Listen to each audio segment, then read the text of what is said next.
నిన్న emotional intelligence అంటే ఏంటో తెలుసుకున్నారు కదా. ఈ వీడియోలో అది ఎలా పెంచుకోవాలి అనే దాని గురించి తెలుసుకుందాం. హాయ్ అండి, నేను మీ తెలుగు సైకాట్రిస్ట్ డాక్టర్ జమ్ముకుందన్ శివాజీ. ముందుగా మీరు మీ ఎమోషన్స్ అంటే మీ భావాలను గుర్తించాలి. అది కోపమా, భయమా లేదా ఇంకోట అనేది గుర్తించడం చాలా ముఖ్యం. రెండవది, మీ భావాలు అంటే మీ ఎమోషన్స్ వచ్చినప్పుడు వెంటనే స్పందించకూడదు.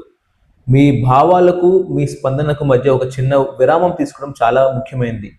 ఈ విరామం అనేది మన మాటలను, మన స్పందనను చాలా మారుస్తుంది. మూడవది, ఎదుటి వ్యక్తి భావాలను గుర్తించడం, అర్థం చేసుకోవడం. వాళ్ళ మాటలు కానీ, వాళ్ళ ప్రవర్తన కానీ ఎందుకు అలా ఉంది అని ఆలోచించడం, అర్థం చేసుకోవడం. ఇలాంటి చిన్న చిన్న అలవాట్లే, చిన్న చిన్న విషయాలే మీ ఎమోషనల్ ఇంటెలిజెన్స్ని పెంచుతాయి.